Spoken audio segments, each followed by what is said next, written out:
comme vous l'avez vu sur la dernière vidéo, je voudrais à nouveau vous accueillir avec mon ami Hugues. Hugues qui a commencé la relaxation dynamique il y a quelques mois.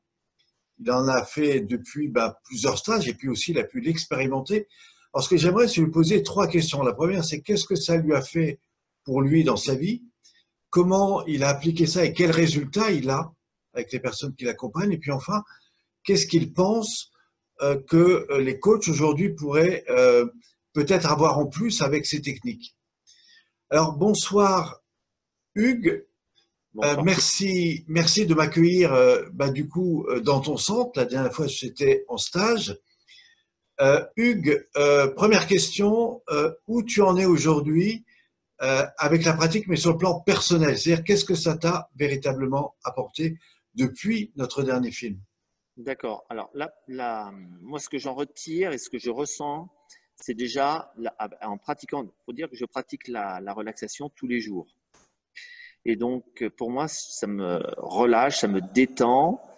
Je suis moins stressé, je suis plus éveillé, plus dynamique et je suis plus réaligné au niveau de mon corps. Voilà les bienfaits que ça produit au fond de moi. C'est ce que Et, je ressens. et ça, c'est ce que tu as perçu sur parce que là, c'est ton quatrième stage. Tu as fait 4 stages avec moi. Mais dans l'évolution, à chaque fois, tu as ressenti des choses beaucoup plus profondes, beaucoup plus… Tout à fait. Tout à fait. Donc, le ressenti, il vient du lâcher prise. D'accord. Voilà. À partir du moment où on lâche prise, on quitte le mental, là, vraiment, on commence à ressentir beaucoup plus de choses au niveau de son corps. Et on sent qu'il y a des choses. Moi, je sais qu'à chaque fois que je pratique la relaxation biodynamique, eh bien, il y a beaucoup de petits craquements qui se produisent à l'intérieur de moi qui font que, bien, tiens, il y a des zones de mon corps qui se réalignent. Voilà. D'accord. Donc, plus qu'avant. Alors, pour ceux qui nous écoutent, je vous rappelle que la relaxation biomique, ça vient du monde des arts martiaux.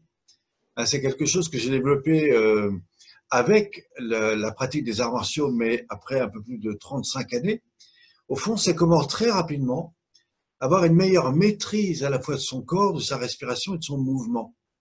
L'objectif, dans un premier temps, c'est d'identifier quelles sont les craintes, les blocages, les raideurs qu'on peut avoir. Il y a des peurs mentales, émotionnelles ou physiques. Et ensuite, c'est comment, s'en débarrasser, mais aussi comment aller beaucoup plus loin que ça, c'est-à-dire comment aller changer la valeur émotionnelle au niveau des fascias, au niveau de la partie la plus profonde, qui est toute la sensibilité du corps, que j'appelle la partie émotionnelle du corps. Et par des techniques de relâchement très profond, eh bien, on va aller changer ces mémoires-là et du coup, on va reprogrammer le corps de manière différente. Et c'est ce qui fait que ça ouvre un champ de perception beaucoup plus grand. Alors, même si j'ai un certain nombre d'années de pratique, aujourd'hui, j'ai mis à jour des techniques pour que, en une séance, même de 45 minutes, vous pouvez avoir un effet assez étonnant. Et c'est à partir de là que j'ai proposé évidemment à Hugues d'abord d'en expérimenter les faits, mais aussi de mesurer ô combien ça pourrait apporter peut-être pour des jeunes qui l'accompagnent, et notamment dans le milieu sportif de haut niveau. Alors Hugues, je sais qu'aujourd'hui tu accompagnes un jeune. Où tu en es par rapport à ça et quelles sont les expériences que tu as eues? Alors, j'ai eu cette chance. Voilà, j'accompagne un jeune uniquement en compétition. Je ne l'ai pas à l'entraînement au quotidien, mais juste sur certaines compétitions, je l'ai accompagné dernièrement. Et là où c'est étonnant, c'est qu'au départ, sur la première compétition, je n'avais pas commencé la pratique de la relaxation biodynamique. Donc, je l'ai accompagné normalement sans l'appliquer. Et le cinquième match, parce qu'on est sur des TMC lors de 5 matchs en 2 jours et demi, eh bien, le cinquième match, l'enfant était fatigué, était épuisé, donc il n'avait plus la capacité de pouvoir défendre ses chances. Et chose étonnante, pas plus tard qu'un mois et demi après, sur une deuxième compétition, on a commencé à appliquer la relaxation biodynamique le matin de bonne heure. Et là, chose très intéressante, le cinquième match a été joué normalement. Fatigué, mais il a joué le match normalement. Et plus on a avancé, plus il y a eu de la pratique. Et pour la dernière compétition, eh bien, le dernier TMC est sur 5 matchs avec 5 joueurs classé plus fort que lui, eh bien, il a joué 5 matchs d'intensité, libéré. Et moi, c'était impressionnant. Donc ça, c'est vraiment quelque chose d'intéressant. Et à tel point d'ailleurs que son père, qui est donc aussi un grand pharmacien, s'est intéressé de près à ce qui se passait. Oui, tout à fait, parce qu'il a vu que l'enfant avait changé de comportement. Et donc, forcément, il s'est intéressé, il a voulu essayer pour se rendre compte ce que ça pouvait apporter. Et lui-même en a constaté les bienfaits. Et il m'a dit, Hugues, avec la pratique, on est venu à 6 heures le matin. Et avec la pratique de la relaxation, dit non, ça m'a permis de passer un excellent week-end. Voilà. Et il a même acheté 4 DVD. Voilà. Alors aujourd'hui, évidemment, ce qui nous intéresse, c'est les coachs, les gens qui veulent se lancer. Alors première question concernant ceux qui sont des joueurs, même des joueurs professionnels, même des gens de très haut niveau. Qu'est-ce que tu penses que ces techniques pourraient véritablement apporter? Oh là là, alors là, c'est très intéressant. Hein. C'est de l'or en barre. Hein. Pour un sportif de haut niveau, pratiquer la relaxation, c'est le mettre dans de très bonnes conditions pour commencer sa partie. Déjà, il y a un accroître de la performance qui va être de l'ordre d'à peu près 20%. On a une 20% meilleure dans la mesure où la personne va être plus éveillée, plus dynamique, elle sera plus fort là-dessus. Maintenant, cette chose peut être faite avant un match, mais aussi après un match pour la récupération. Avant, pour la préparation, ça ne remplacera pas l'échauffement tennistique ou l'échauffement physique, sa préparation habituelle, mais ce sera un complément.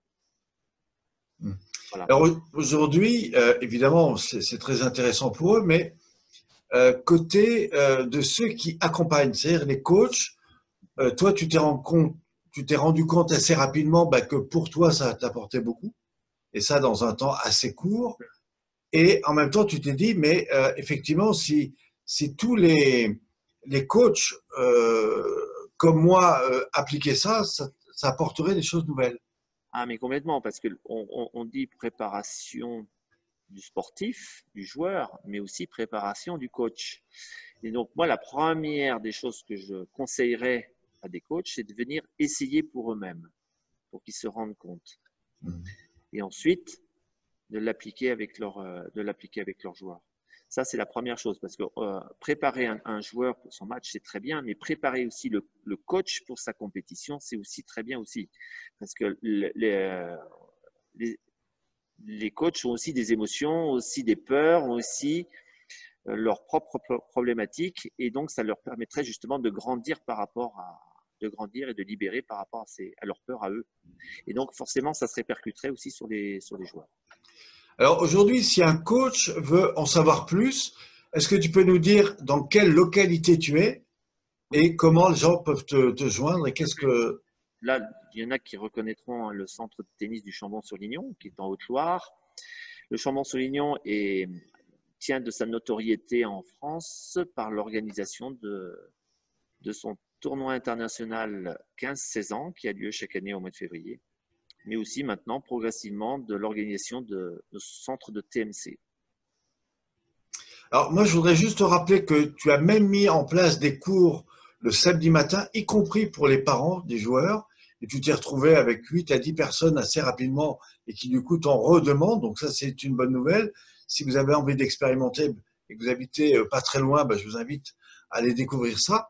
Si toutefois vous êtes vous-même un joueur et que vous voulez expérimenter une pratique sur table, juste un accompagnement, je peux vous garantir de voir des choses assez impressionnantes et même en 45 minutes. Et puis enfin, si vous voulez en savoir un peu plus sur, pourquoi pas, ces formations, eh bien, c'est des formations qui se font sur 4 jours, il y en a 6 dans l'année, et eh bien, moi, je vous invite à aller découvrir ça et venir expérimenter, juste pour que vous puissiez mesurer l'efficacité de ces techniques. Est-ce que tu as envie de nous dire un dernier mot? D'expérimenter. Il n'y a pas mieux que d'expérimenter. Donc voilà, si vous voulez expérimenter, alors soyez les bienvenus. Merci d'avoir pris le temps d'écouter cette vidéo et puis bien sûr de relire ou revoir cet article et évidemment tous les autres articles qui sont en bas de page. Moi, je vous retrouve très prochainement sur une vidéo ou sur une prochaine vidéo pour aller un petit peu plus loin dans ce travail-là. Merci Hugues, je te souhaite une très belle journée et je vous retrouve très bientôt. Merci.